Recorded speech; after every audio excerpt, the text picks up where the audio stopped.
Hello students, class 8 के सभी विद्यार्थी ध्यान दें। आज हम क्लास 8 के chapter number 5 coal and petroleum के बारे में पढ़ेंगे। 4 अध्याय अपने पूरे हो चुके हैं। 5वां चैप्टर है कोल एंड पेट्रोलियम। तो कोल एंड पेट्रोलियम के बारे में बात करने से पहले अपन बात करते हैं कि अपन विभिन्न प्रकार के मटेरियल्स जो है डेली लाइफ में यूज करते हैं। ठीक है, अपन ने पिछला पार्ट जो अपना चैप्टर था मटेरियल्स एज ए मेटल और नॉन मेटल, उसमें भी पढ़ा था विभिन्न प्रकार के मटेरियल्स अपन अलग अलग पर्पज से काम में लेते हैं। तो जैसे अपन बात करें, सुबह अपने खाना पकता है, चाय बनती है और सब चीज़ों के लिए अपने क्या चाहिए, फ्यूल चाहिए। पुराने समय में जैसे लकड़ियाँ, गोबर के कंडे, है ना, उपड़े, इन सब से अपन ईंधन प्राप्त करते थे, ऊर्जा प्राप्त करते थे। अब वर्तमान में क्या है, उसकी जगह गैस ने ले ली है या कोयले ने ले ली है। तो अपन ये सब जो फ्यूल्स हैं इनको अपन काम में लेते हैं। विभिन्न जो मटेरियल्स हैं उनको काम में लेते हैं। कुछ नेचुरल है और कुछ मैन मेड है। उन सब मटेरियल्स, सभी पदार्थों को अपन डेली लाइफ में विभिन्न पर्पज से काम में लेते हैं। तो इस चैप्टर में अपन जानेंगे कोल एंड पेट्रोलियम के बारे में कि इनको अपन किस प्रकार से इस्तेमाल करते हैं। तो सबसे पहले तो बात करें अपन ये जो मटेरियल्स हैं जो अपन बात कर रहे हैं, जो काम में ले रहे हैं, अगर अपन ऐसे काम में लेते रहे तो कौन से ऐसे मटेरियल है, ऐसे पदार्थ जो खत्म हो जाएंगे और कौन से ऐसे जो खत्म नहीं होंगे, कभी खत्म नहीं होंगे। तो अपन बात करें इन एग्जॉस्टिबल नेचुरल रिसोर्सेज और एग्जॉस्टिबल नेचुरल रिसोर्सेज। इन एग्जॉस्टिबल का मतलब होता है अक्षय, यानी जो कभी खत्म नहीं हो, कभी खत्म नहीं हो, यानी नवीनीकरणीय है और रोज प्राप्त होगा अपन को। इन एग्जॉस्टिबल मतलब अक्षय, अटूट, जो कभी खत्म नहीं हो, ऐसा नेचुरल रिसोर्सेज। नेचर ने अपन को काफी रिसोर्सेज प्रदान किए हैं। उन्हीं रिसोर्सेज में कुछ ऐसे रिसोर्सेज भी हैं जो नेचर ने अपन को दिए हैं जो इन एग्जॉस्टिबल है, अक्षय है, अटूट है, कभी खत्म नहीं होंगे। जैसे अपन बात करें सनलाइट की, क्या सनलाइट की कोई कमी है? रोज सूर्योदय होता है और पूरे दिन जैसे धूप रहती है तो अपन को रोज धूप मिलती है और ये कभी खत्म नहीं होगी। हजारों लाखों साल से सूर्य ऐसे चमक रहा है और हजारों लाखों साल तक ऐसे ही चमकेगा। तो सनलाइट है, इनएग्जॉस्टिबल है। ऐसे एयर है, एयर की कमी थोड़ी है।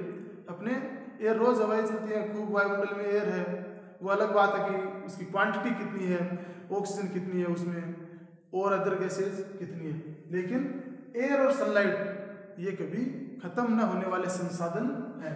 और एग्जॉस्टिबल जो खत्म हो जाएंगे, क्षय का मतलब होता है नुकसान या खत्म होना, समाप्त हो जाना।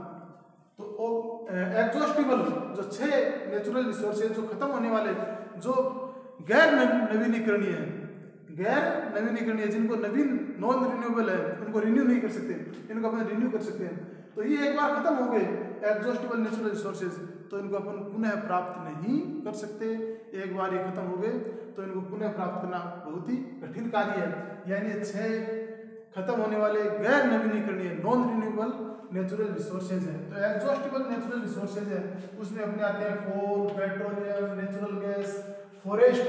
जंगल खत्म हो गए तो उनको वापस पनपाने में बहुत लंबा समय लगता है। मिनरल्स हैं, ऐसे काफी चीजें हैं जो कि रिसोर्सेज के रूप में एग्जॉस्टिबल है, अच्छे हैं। अगर ऐसे ही अपन रात दिन इनका इस्तेमाल करते गए तो एक दिन ये समाप्त हो जाएंगे और इनको प्राप्त करना दुर्लभ हो जाएगा। तो उन्हीं में से अपने एक है कोल एंड पेट्रोलियम जो एग्जॉस्टिबल नेचुरल रिसोर्सेज है। अगर अंधाधुंध इसका उपयोग किया गया तो एक दिन ये मिलना प्राप्त हो जाएगा, अपन को मिलना दुर्लभ हो जाएगा। तो ये सब क्या है, फॉसिल फ्यूल्स हैं।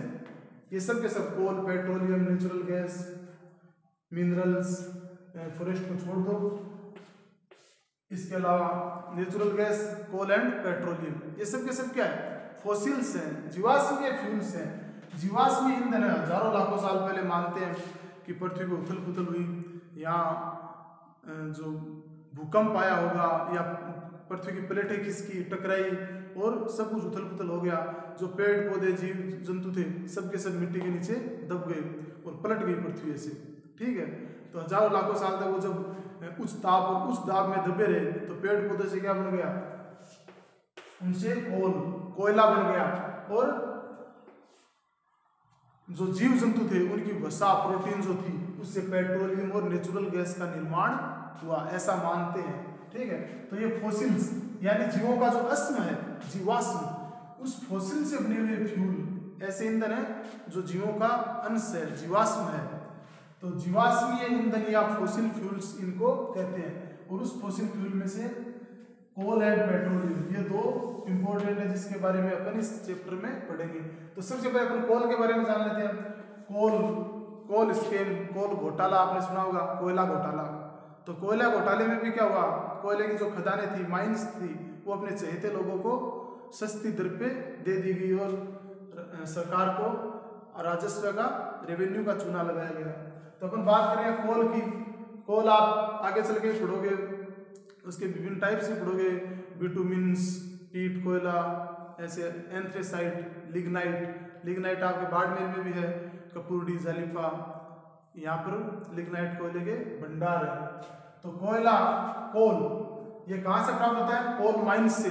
काफ़ी गहरी माइंस होती हैं, जैसे भी बड़ी बड़ी मशीनें होती हैं वहाँ, और वो उस कोल की खुदाई करती हैं। जब काफ़ी गहरी खदान चली जाती है, माइंस गहरी होती है, तो वहाँ मजदूर नीचे काम करते रहते हैं, कई बार हादसे हो जाते हैं। कोयला क्या है? फ्यूल है, ईंधन है, और वो टकराने से अगर आग पकड़ लेता है तो वहाँ काफ़ी हादसा हो जाता है, काफ़ी ईंधन का भी नुकसान होता है, और कई बार मानव संसाधनों का नुकसान हो जाता है। जो मजदूर वहाँ काम कर रहे हैं वो भी जल करके समाप्त हो जाते हैं, उनकी मृत्यु हो जाती है। तो कोल माइंस में भी हादसे भी होते हैं, लेकिन कोल अपने लिए जरूरी भी है। बड़ी बड़ी जो फैक्ट्रियाँ हैं, उन सब में जो प्रोडक्शन होता है, उस प्रोडक्शन के लिए जो एनर्जी चाहिए वो उस कोल से ही सप्लाई की जाती है। आपके घरों में लाइट आती है, विभिन्न थर्मल पावर प्लांट है, तो वहाँ पर क्या काम में लेते हैं? उन थर्मल पावर प्लांट में कोयला काम में लेते हैं, और उससे विद्युत उत्पादन होती है, और वो विद्युत पूरे राज्य भर में, देश भर में सप्लाई होती है, जिससे लोगों के रात में घर रोशन होते हैं। तो ये कोल एक अपने मुख्य मेन फॉसिल फ्यूल है, और इसका इस्तेमाल अपने विभिन्न क्षेत्रों में करते हैं। दूसरी बात है स्टोरी ऑफ कोल। तो स्टोरी ऑफ कोल के बारे में मैं आपको पहले बता चुका। कोल की स्टोरी क्या है? हजारों लाखों साल पहले पृथ्वी पे आए हुए परिवर्तनों से पेड़ पौधे जो थे वो नीचे दब गए, और हजारों लाखों साल तक जब उनका नीचे दबे रहने से उस ताप और उस दाब पे फर्मेंटेशन होता रहा, तो वो जो पेड़ पौधे थे वो उस ताप और उस दाब के कारण इसमें तब्दील हो गए, कोयले में तब्दील हो गए। तो उससे कोयला बना। और कोयले के 4 टाइप्स हैं, उन टाइप्स के बारे में भी आप पढ़ोगे आगे की कक्षाओं में, ज्योग्राफी में भी आप पढ़ोगे। एंथ्रेसाइट, बिटुमिन्स, लिग्नाइट और पीट कोयला। सबसे बढ़िया क्वालिटी का एंथ्रेसाइट, यानी जो कोयला अधिक एनर्जी दे और कम से कम धुआं करे, कम से कम पीछे राख उसकी कम से कम हो, तो वो कोयला बेस्ट क्वालिटी का माना जाता है, उसमें एंथ्रेसाइट। और पीट जो है वो सबसे घटिया किस्म का है, क्योंकि वो धुआं ज़्यादा देता है और राख भी ज़्यादा छोड़ता है, एनर्जी भी कम देता है। तो ये कोल की स्टोरी है कि किस प्रकार से हजारों लाखों साल पहले पेड़ पौधों के नीचे दबने से और वो कोयले में तब्दील हो गए। उन फॉसिल फ्यूल को आज अपन इस्तेमाल कर रहे हैं, अपने विभिन्न कामों में इनका उपयोग ले रहे हैं। आगे कोक भी कोयले की तरह होती है, और ये इसी का एक उत्पाद है, कोयले का ही एक उत्पाद है कोक। आगे बात करते हैं कोलतार। आपके डामर की जो सड़कें हैं, सड़कों का प्रधानमंत्री ग्रामीण सड़क योजना में गांव में सड़क बनाई गई थी, अटल बिहारी वाजपेयी इसमें ये योजनाएं थी। आज भी है, आपके बॉर्डर एरिया में ग्रिप द्वारा रोडें बनाई जाती हैं। तो डामर की सड़कें आपने देखी हैं, डामर जो लाते हैं वो कोलतार ही होता है। उस कोलतार डामर उसी में से इस कोलतार का एक हिस्सा है। ये कोलतार जो है लगभग 200 सब्सटेंस का मिक्सचर है, अकेला इसमें एक चीज नहीं है, लगभग 200 सब्सटेंस हैं, 200 पदार्थ हैं जिनका ये मिक्सचर है, 200 सब्सटेंस का 200 सब्सटेंस मिक्सचर है कोलतार, जिसका इस्तेमाल विभिन्न कार्यों में होता है। आपके डामर की सड़कें बनाने में कोलतार का इस्तेमाल होता है। इसके अलावा और अन्य जो इंडस्ट्रियल यूज है इसके काफ़ी सारे, इंडस्ट्रियल जो कॉस्मेटिक सामग्री इससे बनाई जाती हैं, दवाइयाँ भी, और भी काफ़ी चीज़ें हैं जिनमें अपने डेली लाइफ के जो यूजेज के आइटम्स हैं उनमें इस कोलतार से 200 सब्सटेंस हैं, उन्हीं का आगे रिफाइनिंग करके उनको प्राप्त करते हैं। इसके अलावा कोल गैस है, कोयले की खदानें हैं, वहाँ पर भी गैस निकलती है, क्योंकि जहाँ पर पेड़ पौधे दबे तो उनसे उच्च ताप और उच्च दाब के कारण वो कोयले में तो तब्दील हो गए, लेकिन साथ में उसकी गैस भी निकली। वो गैस जो है वो उन्हीं कोयले की जो खदानें हैं, कोल माइंस हैं, उनके ब्लॉक्स में धसी हुई है।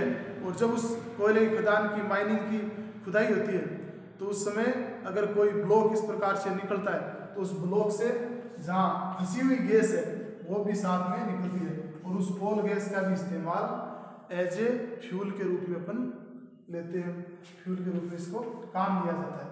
तो ये कोल, स्टोरी ऑफ कोल, कोल तार और कोल गैस, जिसका इस्तेमाल नेचुरल गैस की तरह एज ए फ्यूल काम में लेते हैं, ये सब अपन इस्तेमाल करते हैं। कल अपन पेट्रोलियम के बारे में जानेंगे। ये जो पढ़ाई इसको याद करना, होमवर्क दिया जा रहा है उसको पूरा करना, ठीक।